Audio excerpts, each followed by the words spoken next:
All right, guys, here we go. It is fight week for my main man, UFC debut, Aalon Cruz. How you doing, brother? I'm doing well, man. How are you doing? Doing good, man. First of all, how does that sound? It's here. It's fight week for you, man. You ready? Yeah, man. I can't wait. It seems. I mean, it has been. I think 7 or 8 months now since my last fight, Right. and it wasn't even a UFC fight. It was just to get into the UFC. So now I'm finally able to make my debut. So I'm more than excited. Very cool, man. UFC Norfolk, ESPN Plus. So excited for you, man. Cannot wait. We're ready. Kind of that standard question. How you feeling? Fight camp. How you feeling mentally, physically? Weight. Everything is good. It's been a great camp for you. Oh yeah, it's been a great camp. I've trained just as hard as I normally do, maybe even harder, and my body's been holding up well. Mentally, I'm zoned in. Like I'm just ready to make my debut and just really show everybody that I belong here. And showcase my skills to the world on the big stage now. Right. It is, man. Walking into that octagon. Got something there in a second though. But you did mention the Contender Series. Huge fan of the Contender Series. You had one of those crazy, great finishes. Do you think it's a whole other step up, a whole different level fighting on the Contender Series? Now it's finally UFC debut, or you feel like, no, I've been in the cage already. I'm good. I think it's kind of a little bit of both. Okay. I mean, I fought personally in front of Dana and Mick and Sean, right? And that was an interesting scenario, and it was basically a show, right? So we were being showcased for that. And then this time I'm just a random fight on a card, just on a bigger stage than what a regional show that I would be on. So really, at the end of the day, it's just another fight card, just on a bigger stage. Oh, for sure. Definitely not a random fight, man. We can't wait. A lot of people around here in Florida, especially, are buzzing for you, man. We're super excited. Your opponent changed midway through, right? You're fighting Spike Carlyle. Yes, sir. What does that do? It's so funny, man. I talk about this kind of all the time. The Super Bowl was the Chiefs and the Niners. It didn't change. That was the Super Bowl. This is, in a way, your Super Bowl, your UFC debut. Does it anything mentally, anything like, oh, are you happier now that something changed? Maybe this guy was a little bit short notice, or don't care about them. I'm only taking care of me. The way I train and my mentality for just training in general is that it doesn't really matter who they put in front of me for the most part. I should be able to beat whoever they put in front of me. I'm always training for, as of now, Volkanovski is the champion, right? So I'm training to beat Volkanovski. Like that's what I'm trying to do. I'm trying to improve my skills so that I can eventually get to that point and then fight for the belt. So the only thing that's different with Spike and Steven Peterson is that Spike is probably a little stronger. He's a little shorter, a little more physical, and he has knockout power. But I mean, other than that, it's just another fight. We'll take whatever. Dude, you kind of just described Volkanovski. Yeah. So this is a good test fight for me then, right?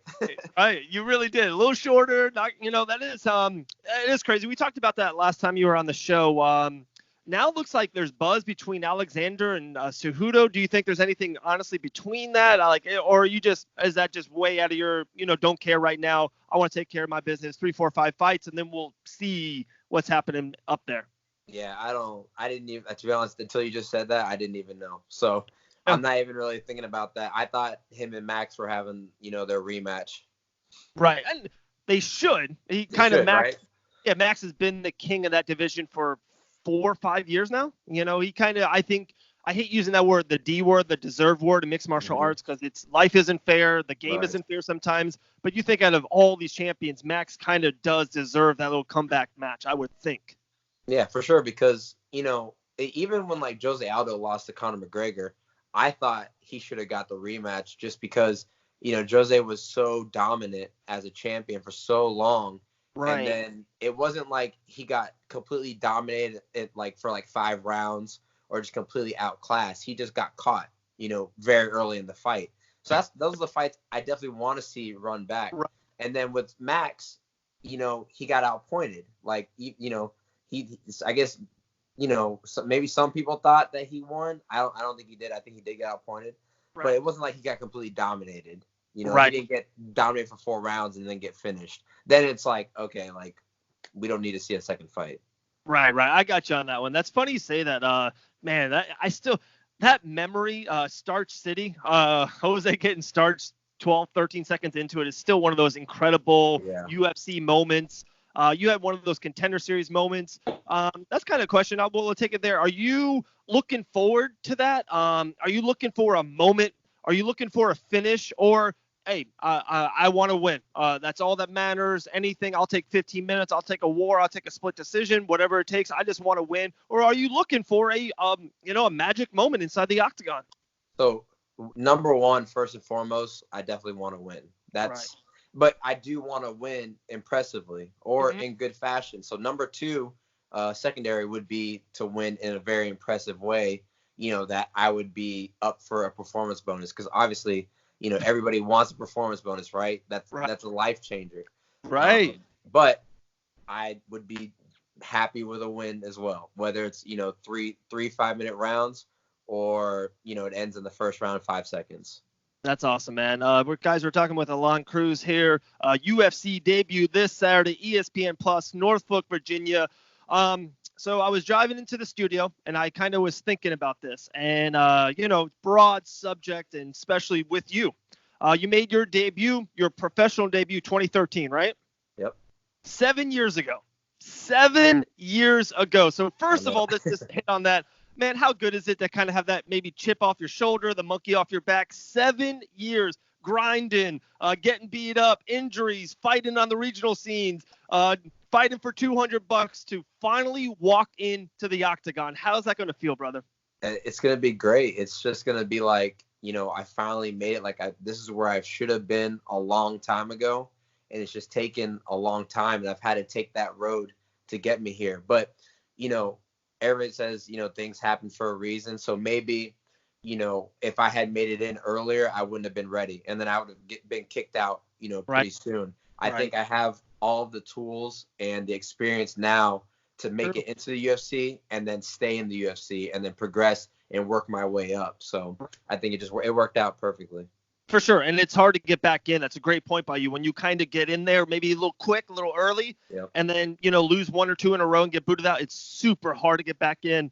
Kind of where I was going to take my, the 7-year story too is it's so crazy in our sport, mixed martial arts, UFC, right?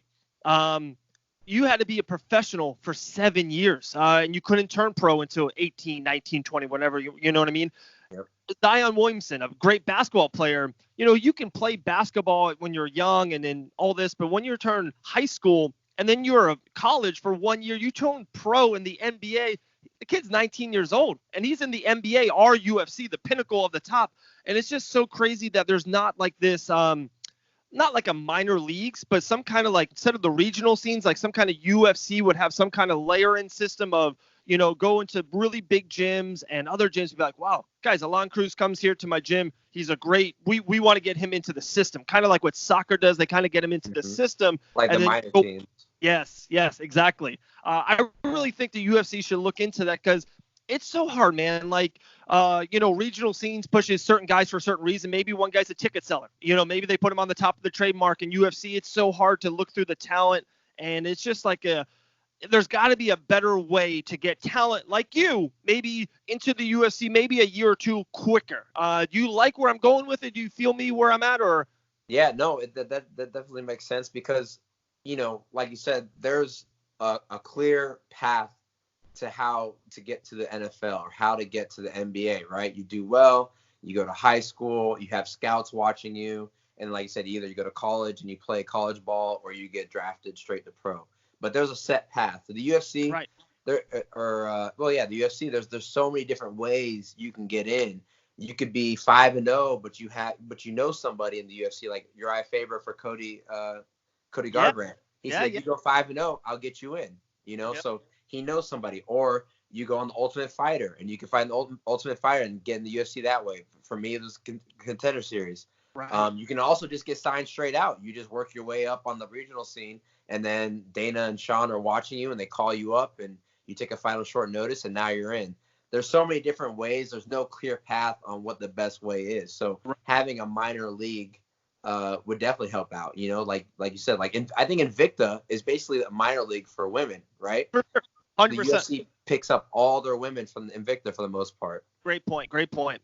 And also, too, one thing I like is kind of what the UFC, I seen you were out there, maybe a month ago at the Performance Institute and all that, is like, if they had like this minor league system, they would have more fighters to maybe train with UFC fighters week of or a couple of weeks of going to the show. And they have guys like you maybe a year ago, and maybe you're training, you're rolling with Max Holloway, getting him ready for his fight with Volkanovski. You know what I mean? So I just think it gets more bodies involved. It would speed up your, trajectory if you're, rolling with Max Holloway, one of the best of the featherweights of all time. So, just a lot of things. And it's so early. That's what people don't understand of the sport of MMA and UFC. It's so early, guys. It's so young. ESPN deal is awesome for you guys, Reebok. So just so happy for you. But Spite Week, man, UFC Norfolk. When are you guys heading out there to Norfolk? We leave Tuesday morning. And okay. Then we'll come back Sunday with a win. There we go. Absolutely, my man. Two last things for you. I know you're super busy. We'll keep it tight. One is last weekend or 2 weekends ago, we saw two illegal knees, one to Brock Weaver and one to Diego Sanchez. And I flirted with this idea with now third podcast in a row. And they're like, oh, I like this. Okay. One ref, Brock Weaver, the ref waved it off right away. Done. On Diego, the ref didn't. The ref even talked to Diego, and that's a whole other podcast. Yeah. Even done it or whatever. But my point is, where I'm going with it is, dude, the fighters, you guys will always want the smoke. You guys will always want to stay in there and want to fight. You know what I mean? Brock Weaver, even afterwards, I talked to the man. He wanted to go. He wanted round two. Yeah, he's crazy. He's a hell of a guy, an absolute warrior. My point is, I think it should all go to the coaches. That's why they're there. They know you. They train with you daily, weekly, monthly. They've seen your grind, your way up. They know if you're in it or if you're not in it. You know what I mean? I think it shouldn't be the ref. The ref shouldn't have stopped rocks or should have gave it to Diego. It should go to the coaches. Do you like that idea on illegal knees and kicks and soccer kicks of that nature? Yeah, I don't mind that idea because, like you said, they know you best and the fighter's always going to want to fight. So right. Like, if you give the fighter the choice, they're not going to say no. I mean, I know Diego said no, but like Brock, I mean, he got put out. Like he got kneed and he was gone. But if he had the choice, he would have kept fighting, which might not have been the best thing for him. Right. So, his coaches, hopefully, if they gave them the choice, they would say, you know what, he really got hurt. Like, I think we need to stop this fight. And even Diego, I know he should know he knows the rules. But even Diego was asking if he could ask his coach, while he was in there. And I was like, dude, you can't do that. I know. But, but yeah, okay, we hit on it. What do you think? That was just one of the most wild scenes in UFC history. Just like his coach and just Diego, his mannerisms the whole weekend. And then for that knee to happen, of course, the flipping Michael guy, that's just always stuff that's going to happen to him, it seems like, in every fight. But I thought it was just a wild scene, Diego Sanchez. Yeah, what's funny is I met Diego and his coach while I was out in Vegas, and they were training in the cage, often. Like every time I go there, they were in there, and they were doing some really unorthodox stuff that I was just like, okay, with some things I was like, all right, it's kind of weird, but if it works for them and they have their system and it works for Diego, then I guess more power to him, Wow, crazy stuff, my man. All right, last one. Around a month ago, John Jones, Dominic Reyes, who won the fight, judging, and then it's been every show, every podcast, Joe Rogan, Chael Sonnen, Fight Bananas. What should we do with scoring? We've been talking about it for a while in open open judging. There's a scoreboard. You're wearing red today. Boom, brother, you're in the red corner, blue corner, 1-0, 1-0 after the fight. Just to see if you're in the clinch game or if you're working the ground game more and the other guy's jabbing and those refs give it to jabs that night, or if those judges love the ground game another night, you never know. But at least after round one, you know where you're at. Tell me that it's just common sense. We got to have open scorebooks. We got to know where we're at after each round. Do you agree or disagree? I don't know. So I was talking about this last night. Okay. So I know that Kansas MMA show, they're going to play around with it. Invicta is going to do it too. And Invicta. I kind of want to see how it works out because, if you get like, let's say you got a guy and he's up 2 rounds. He knows he's up 2 rounds. He might just try to coast that third round and he's not looking to finish the fight. And I mean, which that's his, prerogative. Go ahead. Right. And let me break up right away. Out of every, and that was like the number one thing. And this has been 150 episodes, so I'm with it. I love this. I love it. Out of every sport, my man, you know this more than any of us, you can't coast in mixed martial arts. Like maybe in football, maybe I can hand the ball off a little bit more. Maybe I'm looking for a walk in baseball, whatever it is. In basketball, you waste 24 seconds. You can't waste time in MMA. If you take off your breaks a little bit against some of your training partners that you are better in and you kind of get the jump on them, but you have an off night, a C-level night, they might get you, right? Like I just feel like out of all the times in mixed martial arts, you can't coast. Like I always fight that. I'm like, I just don't see a UFC fighter, of course, this is, minor leagues or regionals, but on the UFC, everyone is the best of the best. Everyone has worked their ass off to get to this point. I just think it's hard to coast in the UFC. So I guess a better word instead of coasting would be, so you definitely have different levels, right? Let's say there's desperation. There's definitely desperation in the cage. Right. So if you're down 2 or it's a close fight, you're inclined to be more aggressive and go for a finish a little harder than you might be. You might do more reckless things because you know that it's coming down to the line. Right. Whereas if you're winning 2, you might not be as reckless and you might not be as aggressive. So you stick to the game plan, right? You do your normal stuff, but maybe when you hurt the guy or it seems like you're starting to win, you might not go in for the kill like you would if you were losing. So I guess you can't really call it coasting like you said. It's just a level of aggression, I guess. Right. And that's a great point. I love that point by you. And I almost want to use that point kind of vice versa. So if you're let's just go with Dominic and John. Dominic in the 5th was, let's just use the word coasting, or he was playing defense. Mm-hmm. He thought he was ahead. He thought he was going to beat the greatest light heavyweight, maybe the greatest fighter of all time. He was playing defense and behind. But in the judges' scorebooks, he wasn't ahead. So imagine if Dominic knew that, and Dominic's like, okay, like in the first round, I'm going all out, and I'm throwing lefts, and I'm going to be the aggressor, which in round 1, he won that round. Everyone agrees that Dominic Reyes won round 1. I just feel like it gives the fighters that are losing a better chance to come back, or maybe I love the word you used too, is desperate. Maybe, Mike Perry and Luque had a razor sharp fight like 6 months ago. Maybe Perry throwing bombs in round 3. And you and I know this. I don't know if you train with Mike here in Orlando at all, but Mike can throw bombs. That's what Mike Perry does. I just think it gives the fighter that's losing, it gives him a chance to kind of go for it. And then the guy who's winning, maybe it lets him know that he's winning. And, it's better game plans. It kind of gets into coaching a little bit more. I don't know. I think it would be interesting because, I mean, even like you said, so like for the guy who's being aggressive because he's losing versus the guy who knows he's winning, he might lose that round or start losing the fight because he knows he's ahead. Now he's not fighting like he was in those rounds that he was winning, right? Maybe his aggression and the way that he was fighting to win those rounds, now that he knows he's winning, he starts to lose because he's not fighting like he was. Right. So it could be an interesting dynamic. I just want to see how it goes down first. Sure. I was also saying last night that I think the whole anticipation of what the decision's going to be at the end, that's what everybody hangs on, right? You're waiting to hear Bruce say, and still or and new, right.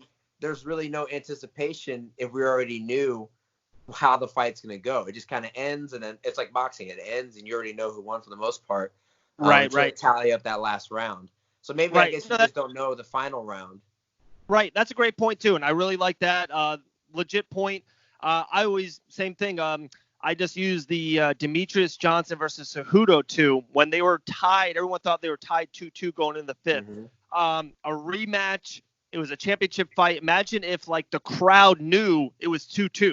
Yeah. And like you said, maybe that end, the buzz isn't there for the end. But imagine the buzz for that minute. It's like, oh, wow, Demetrius won round 4. Now it's 2-2. That final round, yeah. All 5 minutes, I can see the whole crowd is stepping up in the LA in Las Vegas. I think it's a different dynamic. And you're right. There's definitely things to, trick and play with and make sure to get right. But it's 2020. Every other sport has a scoreboard. And I think MMA and UFC it's getting so mainstream. It's so legit and so big, and people are betting on it. And it's on ESPN Plus, and you're wearing Reebok. It's in a Snickers commercial. We're middle class America now, man. We're here. So well, like you said, every other sport has, scoreboards. Even in wrestling, Right. whether you're up or down. Jiu-jitsu tournaments, whether you're up or down. So Right. I guess, it would work for combat sports, or it should work for combat sports, right? Just because, I mean, in those tournaments, you already know what's going on. Like, you're down. Like, you need to pick it up or, do what you got to do.